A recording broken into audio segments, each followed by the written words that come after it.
Haleluya. Shalom.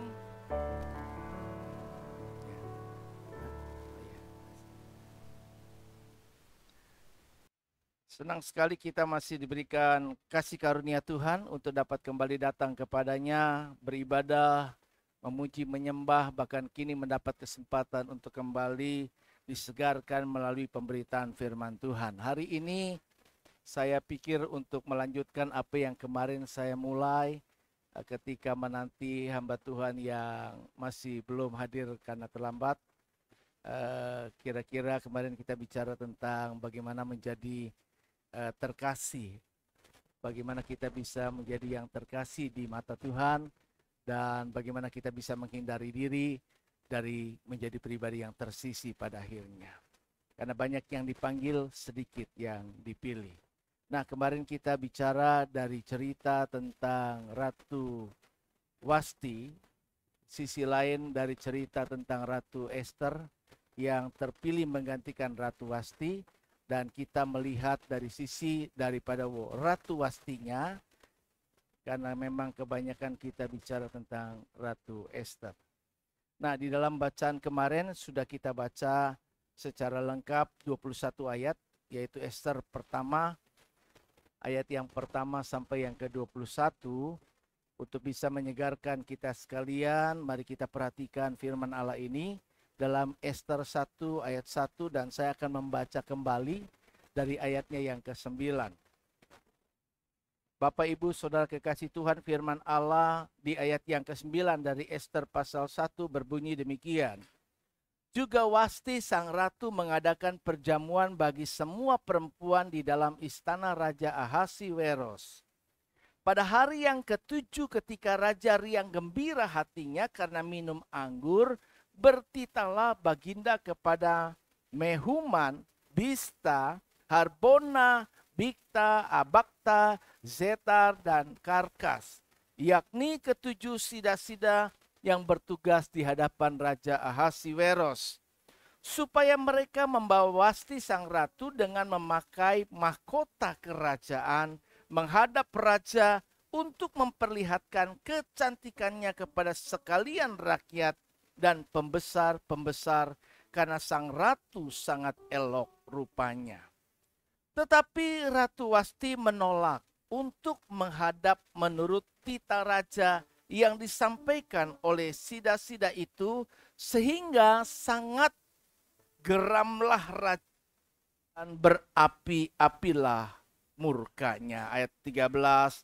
Maka bertanyalah raja kepada orang-orang arif bijaksana, orang-orang yang mengetahui kebiasaan zaman, karena demikianlah biasanya masalah-masalah raja dikemukakan kepada para ahli undang-undang dan hukum. Ayat 19. Jikalau baik pada pemandangan raja, demikianlah pendapat dari orang-orang bijak yang dimintakan pendapatnya.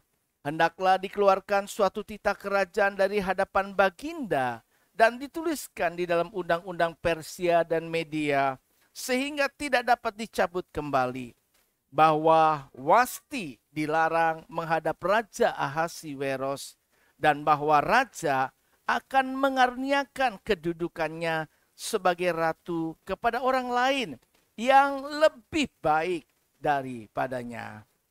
Bila keputusan yang diambil raja kedengaran di seluruh kerajaannya, alangkah besarnya kerajaan itu, maka semua perempuan akan memberi hormat kepada suami mereka, daripada orang besar sampai kepada orang kecil. Usul itu dipandang baik oleh raja serta para pembesar. Jadi bertindaklah raja sesuai dengan usul memukan itu. Bapak, Ibu, Saudara kekasih Tuhan, setelah kerajaan Babel dikalahkan kemudian berganti nama dengan kerajaan Persia, maka di situ pada tahun kira-kira dalam sejarah dicatat Raja Ahasiweros itu memerintah di kerajaan Persia Media sekitar tahun 486 sebelum Masehi. Berapa? Tahun 408. Sekarang tahun berapa? 2024 Masehi. Jadi dia memerintah kira-kira 2500-an tahun yang lalu dari sekarang. Yaitu di tahun 486 sebelum Masehi.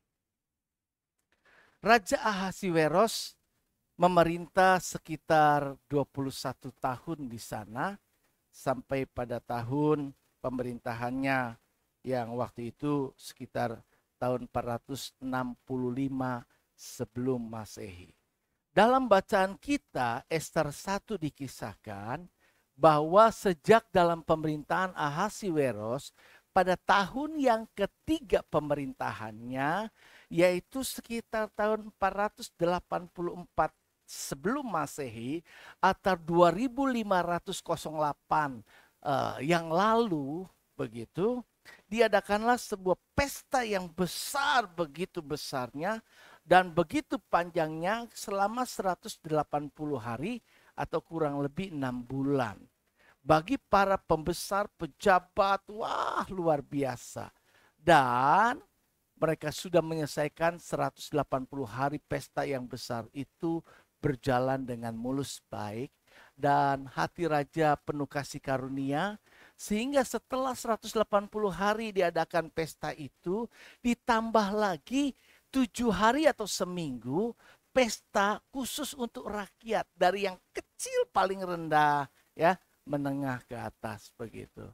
Dan diadakan di depan halaman daripada istana yang di Susan itu begitu.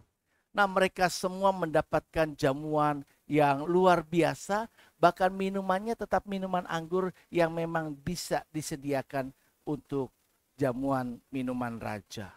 Jadi begitu penuh kemurahan hati diberikan untuk rakyat yang dikasihinya. Kemarin saya sampaikan bahwa ini menggambarkan bagaimana Tuhan kita yang begitu besar. Kalau Ahasiweros pada waktu itu menguasai berapa daerah? 100 ya lupa juga yang kita baca ya. 127 ya. 127 daerah yang di bawah penguasaan kerajaan Persia. Jadi kerajaan Persia pada waktu itu begitu luar biasanya menguasai daerah-daerah yang cukup luas jangkauannya. Dikatakan dari mana? Dari mulai India sampai kepada Ethiopia. Jadi beberapa negara ada dalam penguasaan kerajaan Persia tunduk kepada pemerintahan Ahasiweros. Jadi menggambarkan begitu besar luar biasa posisi kedudukan raja itu. Kita memiliki raja di atas segala raja. Raja alam semesta, raja yang disembah di bumi, di langit. Raja yang disembah dan memang patut disembah. Kebesarannya luar biasa. Ada banyak hal-hal pada orang-orang tertentu, pada posisi-posisi tertentu, Tuhan karuniakan sesuatu yang luar biasa. Tetapi Tuhan juga tidak pernah melupakan orang-orang yang ada di bawah. Juga Tuhan berikan kasih karunia-Nya untuk mereka bisa menikmati seperti juga yang sudah dinikmati pada kelompok orang yang sebelumnya. Tetapi kita bisa melihat di situ pada waktu itu Ratu Wasti yang mendapat posisi yang termulia, terhormat, ya, diperlakukan luar biasa, begitu. Kemudian dia juga punya kelompok mainnya, punya kelompok-kelompok di dalam pribadi pergaulannya, dan dikatakan Alkitab di waktu itu maka Ratu Wasti pun juga senang dan mengadakan pesta terpisah daripada pesta suaminya Raja Ahasiweros itu, dan dikhususkan bagi kelompok kaum wanita. Maka pada waktu yang sama, kemudian setelah hari yang ke-7 hari terakhir, maka raja dalam posisi yang begitu luar biasa, yang gembira karena anggur yang diminumnya, dia ingin menunjukkan dan memamerkan sebuah kemegahan, kerajaan, kekayaan, kemuliaan, bahkan juga termasuk ratu istrinya itu yang begitu cantik dibandingkan semua wanita lain yang lainnya. Dan dia ingin Ratu Wasti datang dengan penuh kemuliaan, dengan bermahkotakan ratu. Tetapi sayangnya pada waktu itu diceritakan Alkitab, Ratu Wasti tidak menghiraukan panggilan daripada raja yang disampaikan melalui 7 sida-sida. Sehingga membuat geram, marah luar biasa dari raja oleh karena kehormatan, martabat, dan lain sebagainya dari posisi seorang raja itu merasa tidak dihargai. Ada banyak hal lain dalam aplikasi kehidupan saya dan saudara. Pada saat-saat waktu tertentu kita juga punya kegiatan, aktivitas, hal-hal yang lainnya di dalam kehidupan kita. Kita punya acara sendiri yang mana pada waktu acara itu kadang-kadang bisa bersamaan dengan acara yang Tuhan ingin kita bisa datang kepadanya, seperti pada hari-hari ibadah, pada jam-jam pertemuan di mana Tuhan mengingatkan saya dan saudara, janganlah kita menjauhkan diri dari pertemuan-pertemuan ibadah kita seperti yang dibiasakan oleh orang-orang. Ya, apalagi menjelang hari Tuhan yang sudah mendekat katanya. Jadi marilah kita semakin giat melakukannya dan melatih hidup diri kita untuk dapat terbiasa ada dalam hadirat Tuhan jika kita ingin ke depan di masa kekekalan ada dalam hadirat Tuhan dalam kerajaannya yang penuh dengan kemuliaan.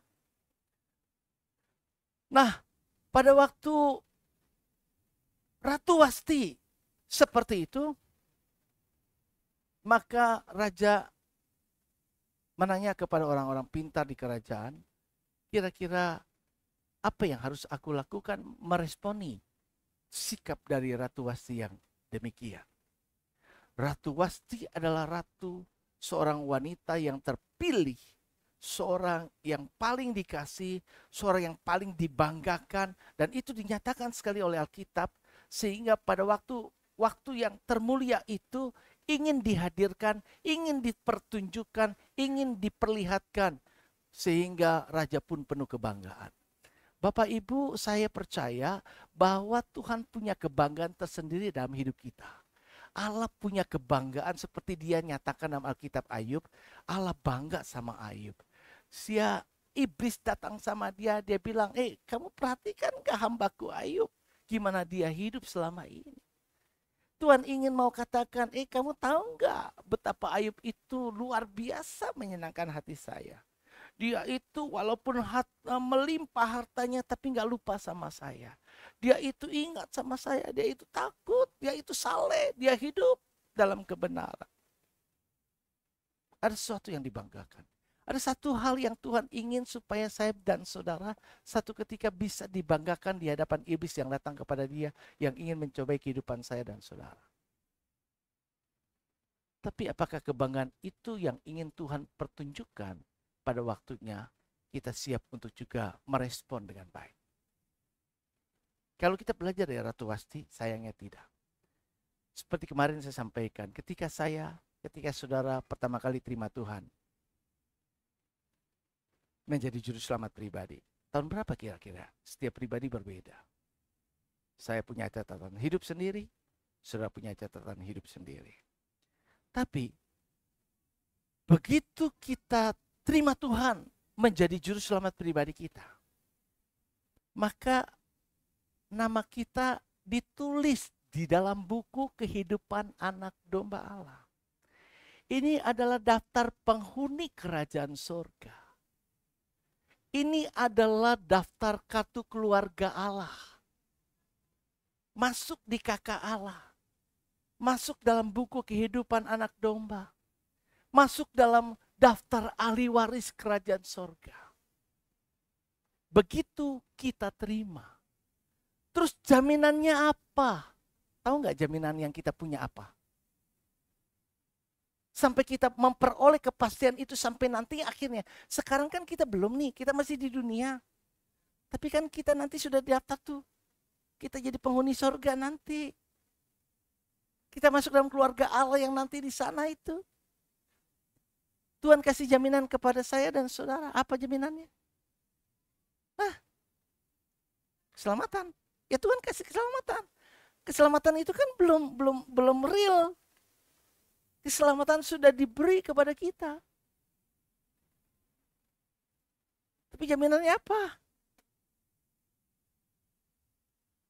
Halo? Apa jaminannya? Alkitab menulis jaminan yang kita peroleh itu adalah waktu saudara terima Yesus masuk dalam hidup saudara.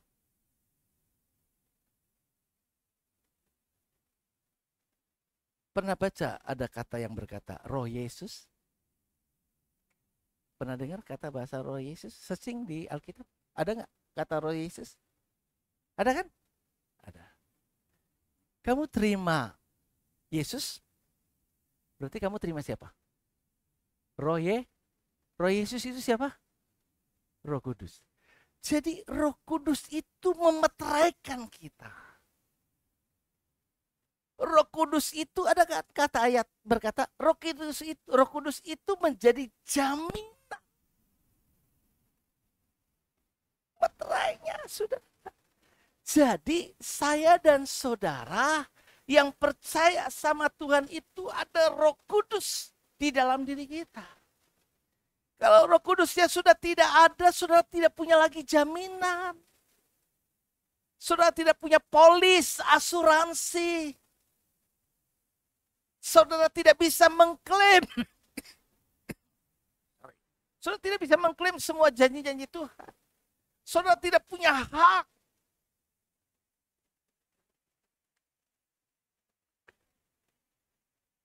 Kita bisa tahu ada banyak pasal-pasal lainnya.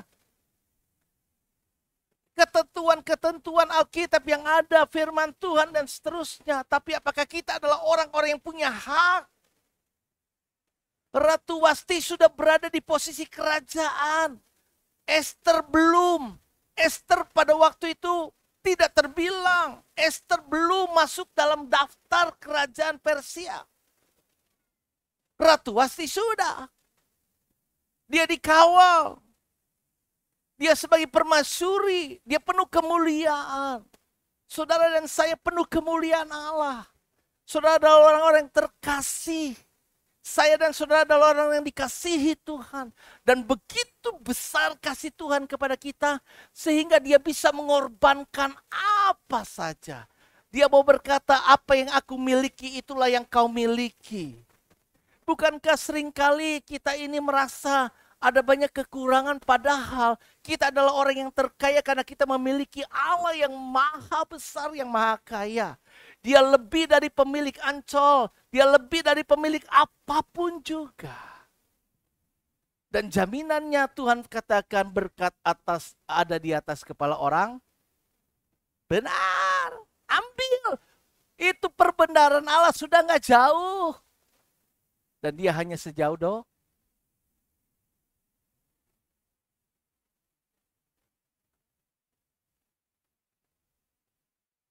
Nah, sekarang saya mau katakan jika saudara pernah terima Tuhan Yesus dan saudara tetap di dalam dia.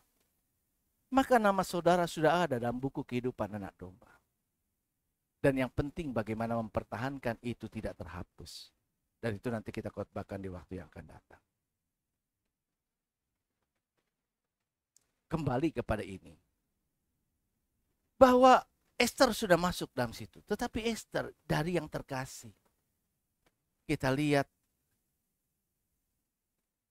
potensi yang terjadi akibat bukan kesalahan daripada kerajaan atau raja. Tetapi karena sikap daripada Ratu Wasti itu sendiri yang menyebabkan dia dari terkasih menjadi tersisih.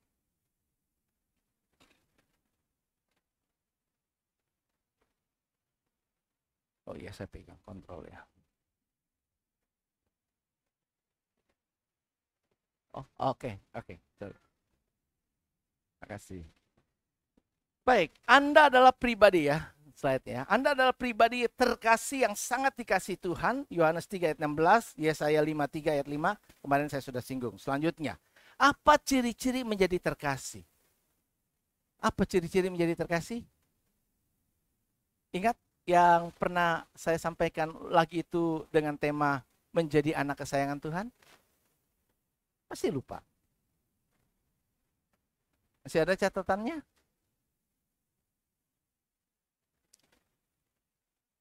Kalau kita menjadi anak kesayangan Tuhan, berarti kita menjadi anak terkasih. Menjadi terkasih di mata Tuhan. Nah, menjadi orang yang terkasih ciri-cirinya ada 4 hal yang saya sampaikan pada waktu lalu. Yang pertama, saudara akan dimuliakan Tuhan. Kalau hidup kita dimuliakan Tuhan, kita diagungkan Tuhan, wow, luar biasa, kita diangkat menjadi kepala dan bukan ekor. Kita akan terus naik dan bukan turun. Kita akan mendapat sesuatu yang terbaik dan dibawanya dari kemuliaan kepada kemuliaan. Dalam perjalanan kehidupan kita menjadi orang yang termulia, terhormat, ternama. Dan bukankah itu yang dikejar oleh orang-orang dalam kehidupannya? Menjadi terhormat, menjadi ternama. Tetapi seringkali kita melakukan semuanya dengan upaya-upaya kita tidak mengikuti apa yang menjadi koridor yang Tuhan inginkan. Kalau kita menjadi anak kesayangan, kalau kita menjadi anak yang terkasih adalah kita jadi orang yang dibanggakan Tuhan. Dan Tuhan ingin mempertunjukkan kebanggaannya. Kalau ada anak yang terkasih dalam kehidupan keluarga kita atau anak kita akan cerita kepada orang lain untuk membanggakan. Wah, anakku begini loh, anakku begitu loh. Dia sekolahnya, pendidikannya begini loh dan seterusnya. Wah, dia mah anak yang dia mah orang yang begini, begitu dan seterusnya. Kita bangga untuk menceritakannya. Dia adalah anak terkasih. Tuhan ingin cerita banyak kepada seluruh dunia ini tentang diri kita. Kemudian kita juga menjadi orang yang paling dipercaya Tuhan. Kalau ada orang yang terkasih dalam hidup kita, maka kita akan sangat mempercayai dia. Begitupun juga kalau Tuhan, kita adalah orang yang terkasih di mata Tuhan, maka Tuhan ingin mempercayakan banyak hal kepada kita. Mempercayakan harta bendanya, mempercayakan segala ilmunya, mempercayakan segala sesuatunya kepada kita. Sehingga kehidupan kita semakin naik dan bukan turun. Dan tentunya kita adalah orang yang akan diperlakukan sangat istimewa oleh Tuhan. Jadi perlakuan istimewa, diistimewakan, dibedakan itu normal. Itu Tuhan juga lakukan. Jadi jangan salahkan kalau ada orang-orang tertentu memperlakukan orang lain itu berbeda dengan yang lainnya. Toh Tuhan juga perlakukan saya dan saudara satu sama lainnya berbeda. Kepada Yakub dia kasihi, kepada Esau dia benci. Tuhan Maha tahu bukan karena Tuhan tidak adil.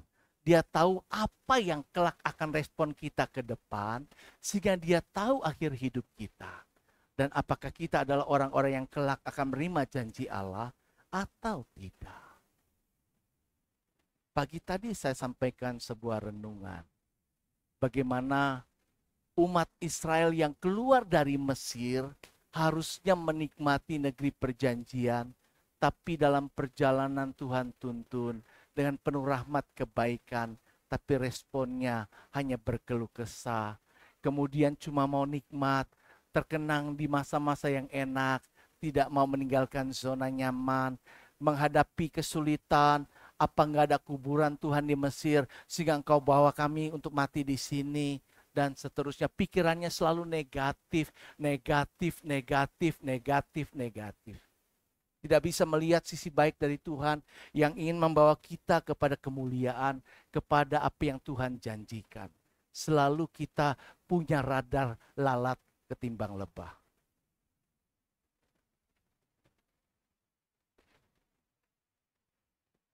Nah, jika kita bisa mempertahankan posisi kita menjadi yang terkasih. Seandainya Ratu Wasti bisa mempertahankan posisinya sebagai Ratu Wasti, maka cerita Ratu Esther tidak pernah akan ada. Tidak pernah akan ada orang lain di dalam cerita sejarah kerajaan daripada Ahasiweros itu. Tetapi dalam perjalanan kehidupan seringkali kita gagal untuk bisa mempertahankan kasih karunia Tuhan yang ada dalam hidup kita, bukan karena salah siapa-siapa, tapi salah kita sendiri. Ada banyak orang seringkali menyalahkan orang lain, tapi tidak bercermin kepada diri kita sendiri. Ada mudah buat kita untuk melihat selumbar mata di depan mata orang lain, tetapi balok di mata sendiri tidak kita bisa lihat dan sadari. Bapak Ibu, jika kita menjadi orang yang tersisih, apa ciri-cirinya? Mari kita perhatikan beberapa hal. Ratu Esther, Ratu Wasti pada waktu itu ada sebuah ratu yang seorang yang begitu terpenting dalam sebuah kerajaan. Dia ini istri raja yang terhormat loh. Kawal dia, rawat dia, lulur dia, layani dia, segalanya dan seterusnya. Kalau dia ngomong kamu harus taat. Karena ini adalah orang penting, bahkan terpenting bagi raja. Saudara adalah orang yang terpenting. Karena terpenting, apapun dikorbankan untuk orang yang terpenting. Betul nggak? Betul kan? Kalau anak saudara terpenting buat saudara, karena dia adalah buah hati saudara. Biar kata saudara lagi sakit, tapi anak yang sakit, saudara akan begadang demi dia, bukan? Betul? Waktu saya ngalamin Leo COVID, saya nggak sempat makan 1 harian sebenarnya ketika saya ada di rumah sakit. Yang terakhir setelah 8 rumah sakit saya kunjungi. Rumah sakit RSUD Cengkareng terakhir. Itu pengharapan terakhir kami.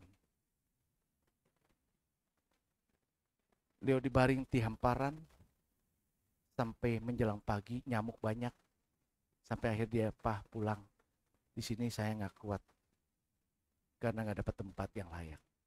Lebih baik istirahat di rumah daripada nanti akhirnya jadi lebih parah." Saya lapar banget, nggak sempat makan. Sempat kadang saya pengen lihat-lihat curi, aduh pengen ada nasi goreng nggak ya, mie tek-tek nggak ya di sekitar situ. Tapi saya bersiaga di sana. Kalau kita menjadi yang terpenting, Allah nggak pernah tidur untuk kita. Amin. Dia penjaga yang setia buat hidup kita. Dia jagai kita, dia lindungi kita, dia tolong kita. Tapi kalau saudara sudah menjadi yang tersisih, dari yang terpenting menjadi yang terabaikan loh. Next slide gitu. Ya? Enak aja gua kok dicuekin. Sekarang mungkin saudara kan dicuekin. Tadinya saudara diperhatikan luar biasa. Emang enak kalau udah dicuekin? Gak enak tau. Yang kedua, dari terhormat, tersanjung, hina. Semua orang memandang kita, dia buang muka.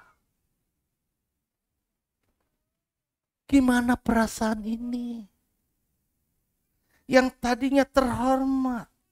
Rasul Paulus itu pernah mengalami, aku tahu bagaimana hidup berkelimpahan, tapi aku tahu bagaimana hidup berkekurangan, sehingga ia mampu menulis surat-surat nasihat yang dijadikan rujukan perjanjian baru. Begitu luar biasa. Karena dia mengalami perjalanan hidup bagaimana dimuliakan Tuhan, tapi bagaimana dia mengalami ancaman kematian demi kematian.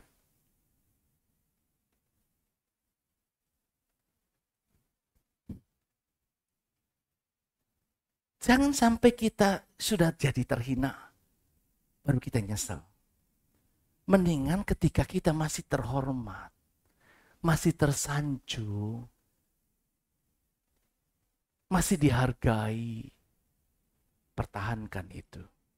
Ketiga, saudara adalah orang yang kalau terkasih, saudara itu diharapkan, dinanti-nantikan. diharapkan, diingini. Kalau saudara sudah tidak lagi diharapkan, boro-boro ingat saudara, sudah menjadi orang yang terlupakan. Nggak ada di pikiran. Tapi bukankah kita bisa menyanyi sampai sekarang? Ku di hatimu, ku, salah ya? Oke, ku di tanganmu. Terus, ku di hatimu. Di mana lagi? Di pikiranmu, di rencanamu, tak pernah ku sendiri. Enak loh. Ada di pikiran, ada di rencananya, ada di hati, ada di jiwa, bahkan ada dalam setiap aliran darah. Wow. Keempat, saudara diperlakukan sangat istimewa, tetapi sebaliknya kalau udah tersisi, apa aja disentimenin, apa aja salah, apa aja dianaktirikan. Saya pernah loh ngalamin hidup disentimenin sama bos. Kan udah berulang kali saya kerja, saya sampaikan. Gimana saya waktu itu jadi manajer, masuk dalam manajemen baru, termasuk baru. Pegang dari api yang dulu saya tolak, tapi sekarang saya terima dengan kematangan kedewasaan berpikir. Dulu saya disuruh jadi sales, saya kagak mau, sekarang jadi bosnya sales, saya terima. Tapi nggak diperlengkapi. Yang lain dapat koran, saya nggak dapat koran.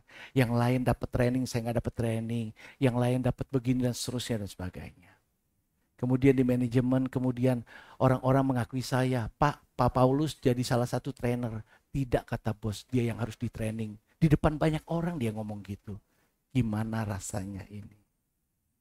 Kalau saya lapor di meeting besar, saya lapor perkembangan begini-gini, selalu pertanyaan saya dicecar, begini, dan semua orang tahu betapa bos itu sentimen sama saya.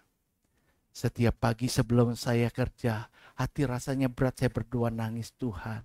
Seperti lembu di bawah dicucuk ke pembantaian. Demikian hidup saya akan dibantai hari ini lagi. Kuatkan dan tolong saya. Satu hal, Tuhan,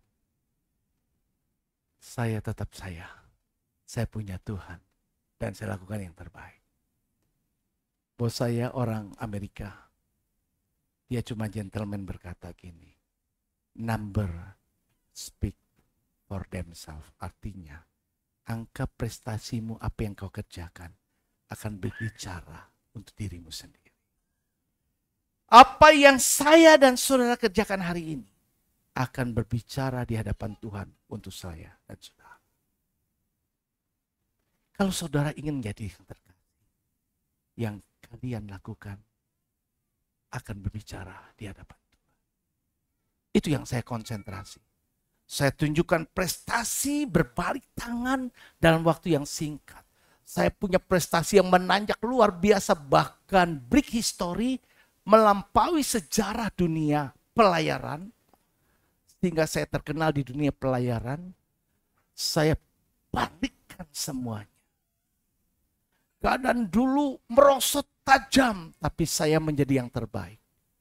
Bahkan saya terima penghargaan yang terbaik di antara 29 negara Asia Afrika.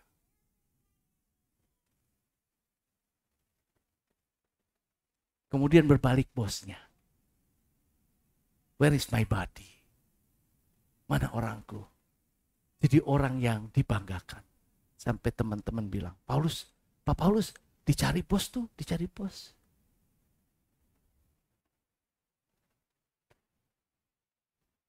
Apakah hidup saya dan saudara ingin seperti itu? Mungkin sekarang saya belum, tapi sudah punya potensi jadi terkasih. Tergantung bagaimana kita bawa hidup ini. Selanjutnya, tadi sudah saya singgung, dari dibanggakan jadi dibuang. Diinjak-injak. Kemudian hidupnya penuh semarak sebelumnya. Sekarang hidupnya sepi. Nggak ada yang datang sama kita. Nggak ada yang kepengen berteman dengan kita. Lesu, sepi hidup ini. Males rasanya. Kenapa? Sama dia mah capek, negatif melulu. Sama dia mah dia begitu. Sama dia mah percuma lu kasih. Nggak terima kasih. Malah dia pikir yang lain-lain. Gak ada orang yang suka sama dia.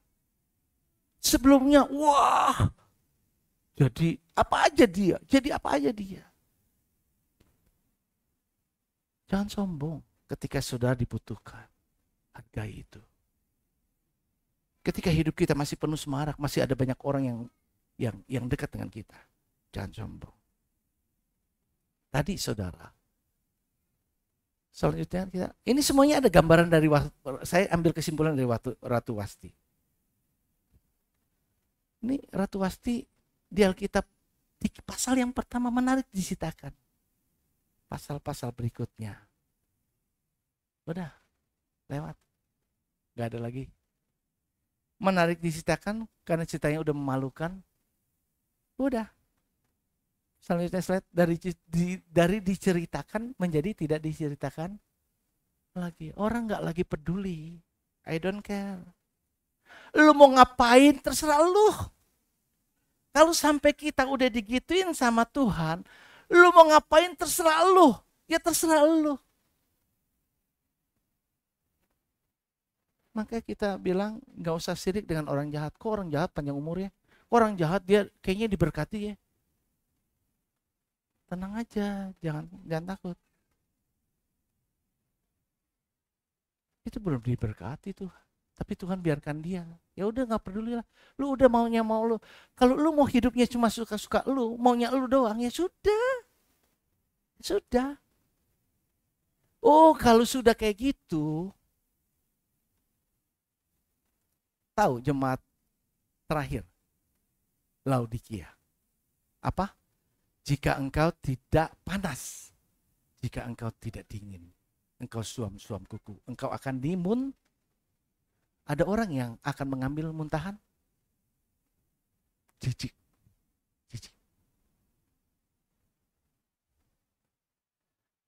Story hidup kita akan berakhir. Tidak lagi menjadi sesuatu yang menarik. Tidak lagi akan menjadi sesuatu yang diceritakan orang. Karena percuma lu ngomong sama dia, responnya selalu negatif. Nah, mengapa menjadi tersisi? Ini bagian penting, perhatikan. Agar saudara menjadi terkasih dan tidak tersisi, perhatikan ini kebalikannya. Maka yang pertama itu kita bisa menjadi tersisi dari terkasih karena tidak menjalankan fungsinya sebagaimana seharusnya. Sibuk dengan urusannya sendiri, sibuk membangun kehidupannya sendiri. Ratu Wasti itu seharusnya jadi ratu yang siap standby dipanggil raja. Siap. Tinggalkan pestanya, datang. Tapi dia sibuk dengan aktivitasnya, dia sibuk dengan urusannya sendiri, dia sibuk dengan apa yang dia mau. Lah, aku punya ratu, mana ratuku?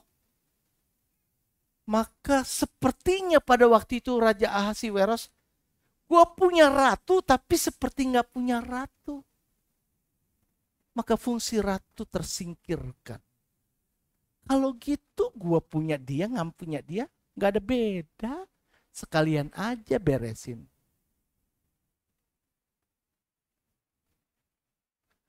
Kalau kita sebagai pelayan Tuhan, dipercaya, dan saudara nggak berfungsi di itu. Kalau saudara dipercaya pada sebuah jabatan tertentu di gereja, di pekerjaan, di mana saja. Dan saudara tidak berfungsi pada fungsinya. saudara yang tersingkir. Allah tidak pernah melakukan sesuatu dengan sia-sia. Dia punya destiny, dia punya tujuan, dia punya goal. Saya dan saudara diperlengkapi Tuhan dengan sebuah hak istimewa, yaitu apa? Kehendak bebas.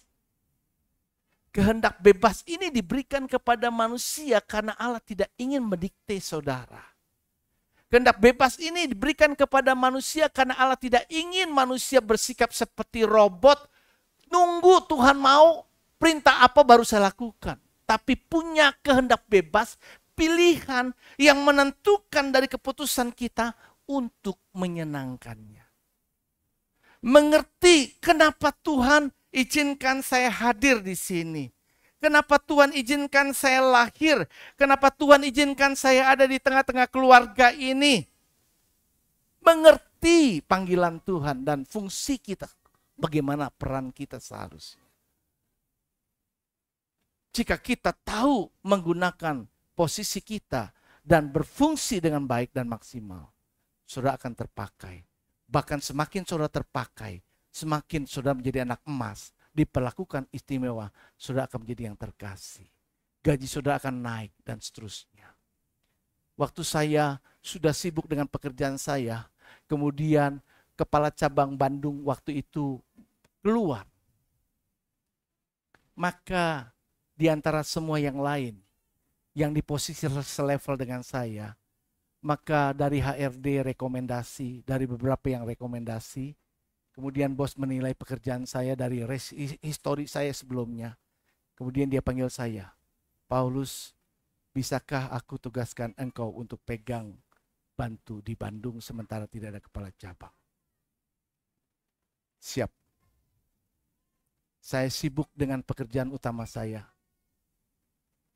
Waktu saya ditugaskan itu saya nggak bilang, bos, gue dapat apa kalau pegang Bandung lagi?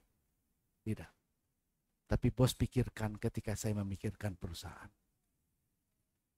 3 hari saya di Bandung, 2 hari di Jakarta pulang pergi. Saya nginap selalu di hotel. Semua biaya hidup saya ditanggung. Dan saya nikmati itu. Pernah menikmati naik Jakarta Bandung naik pesawat. Cuma 25 menit nyampe. Sampai di Bandung dijemput, dapat mobil, pulang bawa dan seterusnya. Lama-lama bos bilang, HRD, naikin gaji Paulus. Saya dapat. Kalau hidup kita respon kayak gitu, Tuhan lihat hidup saya, naikin dia, muliakan dia, angkat dia. Kalau berfungsi, saya berfungsi kerjakan ini di situ, saya kerjakan ini di sini. Pasang badan, terima. Ketika saudara masih punya kapasitas lebih, tunjukkan. Jangan punya mentalitas little me. Salary not up. Dikit-dikit saya, tapi gaji saya nggak naik-naik. Itu mentalitas orang pekerja yang buruk sekali attitude-nya. Di hadapan Tuhan apapun juga bukan bagian saya. Tapi kalau bisa saya kerjakan, kerjakan. Kalau kita punya mental seperti itu, saudara akan naik. Yang kedua, kenapa tersisih selain saudara tidak berfungsi? Kalau ada orang yang tidak berfungsi, kalau ada lengan yang tidak berfungsi, kalau dia membusuk, maka dokter bilang, mana baiknya supaya sehat? Potong, amputasi. Mau diamputasi? Tidak. Ngeri diamputasi. Yang kedua, terlena di zona nyaman dan aman dan nyaman sehingga bersikap meremehkan. Banyak orang Kristen saya lihat meremehkan. Banyak orang Kristen yang tahu nggak saudara, saudara bisa ke gereja ini bukan karena cuma pilihan saudara mau ke gereja hari ini. Saudara datang di tempat ini juga bukan karena saudara mau pilih mau datang hari ini. Tapi karena kasih karunia. Itulah kalau kita paham tuh Alkitab secara benar. tidak ada yang bisa kita dapat kalau tidak dikaruniakan dari surga. Gak ada. Saudara gak bisa kerjakan ini, saudara gak bisa kerjakan itu. Karena di luar aku, kata Tuhan, kamu tidak bisa berbuat apa-apa. Kalau masih bisa itu karena Tuhan karuniakan. Nah, tugas kita apa? Nikmati dan bersyukur. Thanks God, saya masih bisa. Masih bisa nyanyi sebelum bibirmu sumbing. Kemudian kau stroke, nyanyi dengan benar. Masih bisa kerjakan apa? Kerjakan. Masih kuat angkat bangku buat gereja? Angkat. Sebelum kau tidak punya kemampuan itu. Hidup ini adalah kesempatan. Hidup ini untuk melayani Tuhan. Jangan apa yang Tuhan beri. Hidup ini harus jadi berkat. Mau? Jangan terlena. Ratu Wasti udah mendapat posisi seperti itu, terlena. Lu sidang-sidang, udah. Mengabaikan. Panggilan raja diabaikan. Panggilan raja diabaikan. Saudara memang ketika saudara hari Minggu beribadah, kemudian saudara ada di tempat lain untuk pesta-pesta apa, memang Tuhan gak tegur langsung. Pilihan, oke lah. Itu yang kamu pilih. Oke.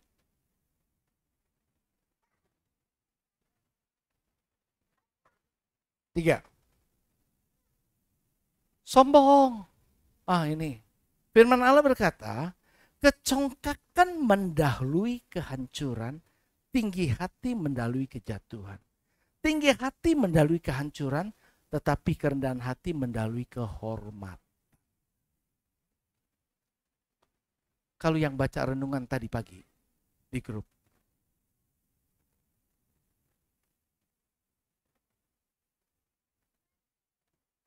Tuhan tempatkan manusia. Di mana? Taman Eden itu taman yang luar biasa. Apa yang diperlukan manusia semua sudah disediakan di taman itu. Semua pohon boleh kau makan buahnya. Cuma satu ya, jangan sentuh, jangan makan. Pada waktu kau makan, kau mati. Itu buah disebut apa? Pengetahuan baik dan jahat. Kenapa Tuhan gak mau kita makan buah pengetahuan baik dan jahat? Iblis bilang, Hawa, kalau kau makan, apa katanya? Kau kira-kira nih akan sama tuh seperti siapa? Tuhan. Lu tahu banyak deh. Lu tahu ini baik, lu tahu itu buruk.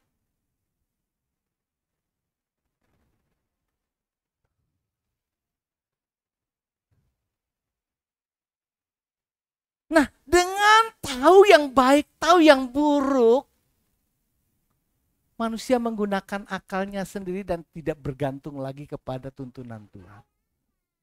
Manusia mengambil keputusannya sendiri, tidak bertanya lagi kepada Tuhan. Gara-gara ini, cikal bakal dosa masuk. Bukankah orang seringkali menggunakan ini nih? Semua kita yang nilai. Semua kita yang nilai. Semua kita yang nilai. Kita berpikir kita punya kemauan. Tidak lagi bergantung sama Tuhan. Tidak lagi memprioritaskan tentang Tuhan. Tidak lagi menempatkan Tuhan, apa kata Tuhan, maunya Tuhan, petunjuk Tuhan, lebih dari apapun juga. Sekalipun gak masuk logika. Tapi itu yang terutama jadi patokan kita. Tapi seringkali bukankah hal-hal itu kita kaji dengan otak kita? Oh ini gak masuk, ini gak masuk. Sehingga banyak orang tidak pada sampai titik terakhir, keempat poin yang itu, yang bisa membuat dibuang. Dengan pilihan kita memberontak. Dengan pilihan kita punya pilihan untuk hidup seperti yang saya mau. Bukan seperti yang Tuhan mau. Ya Tuhan biarkan. Tuhan konsekuensinya, dia gentleman. Aku sudah beri kamu kebebasan. Ya aku gak akan paksa kamu. Your choice, pilihanmu. Tapi manusia seringkali lebih dari Tuhan loh. Suka memaksakan kehendak. Gak menghargai setiap orang. Tuhan menghargai saya, Tuhan menghargai saudara. Kalau ada manusia tidak menghargai satu sama lain, dia sudah melampaui Tuhan. Yang terakhir, perhatikan. Apa? Tadi Ratu Wasti sudah sombong banget itu. Yang terakhir gak ada penundukan diri, gara-gara sombong. Gak punya hati yang taat. Nunduk diri udah. Banyak orang gak tunduk. Yang ada cuma sepakat karena sejalan. Otak kita mikir, oh iya sama dengan saya. Oke. Sepertinya menutup dengan ketaatan, tapi karena kesamaan pikiran. You setuju dengan apa yang masuk di dalam pikiran. Tapi ketika you gak bisa masuk dalam pikiran, gak masuk dalam logika, gak suka, tapi itu harus kau tunduk dan lakukan. Itu baru penundukan diri. Itu baru nyanyi, suka-sukamu Tuhan. Selama engkau tidak demikian, nyanyian itu cuma di mulut bibir, tapi hatimu menjauh dari firman. Maka sudahkah kita menjadi yang terkasih atau tersisih? Ayat terakhir yang pernah kita baca yang kemarin, Matius 19 ayat 30 berkata, tetapi banyak yang terdahulu akan menjadi yang terakhir. Yang terakhir akan menjadi yang. Kenapa bisa gitu? Respon orang-orang yang pertama sekarang cinta Tuhan, baru-baru masih ada cinta mula-mula sama Tuhan. Jatuh cinta padanya, tambah dan tambah dan dalam lagi. Ku jatuh cinta padanya, tambah dan tambah dan dalam lagi. Yesus indah dan indahlah, semakin indah, oh cintanya Allah dan aku. Ku jatuh cinta. Masih gak jatuh cinta sama Tuhan? Masih gak ada rasa? Atau udah gak ada rasa? Lihat, perhatikan. Tuhan bilang, tuaian begitu banyak, bekerja sedikit. Siapa yang peduli? Perhatikan tuh bangku sebelah Anda. Mungkin minggu kemarin ada temannya. Hari ini kemana temannya? I don't care. Orang yang cinta Tuhan, dia tahu hati Tuhan. Tuhan sedih. GB Gunung Sari pernah penuh di sini. Padat. Kita pernah 2 kali ibadah. Tapi sekarang 1 kali aja gak pernah penuh. Kita peduli. Apa yang sudah kita lakukan buat Tuhan? Kalau engkau bisa nyanyi, ku jatuh cinta padanya. Semakin indah, semakin indah. Hatimu melekat dia. Yuk kita bangkit diri.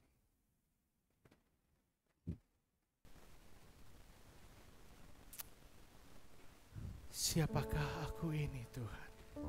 Kasih setiamu yang kurasakan lebih tinggi dari langit biru. kasih setiamu yang ku rasakan lebih tinggi dari langit biru. Kebaikanmu yang telah kau nyatakan lebih dalam dari lautan. Berkat-Mu yang telah ku terima, berkat-Mu yang telah ku terima, bukan cuma sempat tetapi selalu membuatku terpesona. Apa yang tak pernah ku pikirkan, itu yang kau sediakan bagiku. Siapakah aku ini? Terima kasih ya Tuhan, jadi biji mata. Dengan apakah ku balas Tuhan selain puji dan sembah. Nyanyikan dengan kesungguhan hati, kasih setiamu. Kasih setiamu yang ku rasakan lebih tinggi dari langit biru. Kebaikanmu yang kau nyatakan lebih dalam dari lautan. Berkat-Mu yang telah ku terima selalu membuatku terpesona. Apa yang tak pernah ku pikirkan, itu yang kau sediakan bagiku. Siapakah aku Tuhan?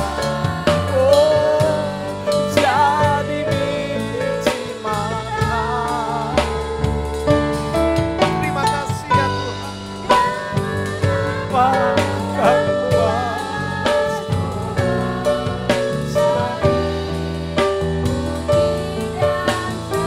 siapakah aku ini? Siapakah aku ini? Tuhan, jadi biji mata. Oh, dengan apakah ku balas selain. Sekali lagi katakan, siapakah aku ini? Engkau adalah orang-orang yang paling dikasihi Tuhan. Engkau adalah orang-orang yang paling berharga di mata Tuhan. Pertahankanlah itu di hadapannya. Jadilah orang-orang yang dipanggilkan Tuhan. Jadilah orang-orang yang selalu ada di hati Tuhan, di rencana Tuhan. Terima kasih Tuhan, jadi biji mata. Oh, dengan apakah ku balas Tuhan selain puji dan sembah. Dengan apakah ku balas selain puji dan sembah. Dengan apakah ku balas Tuhan selain puji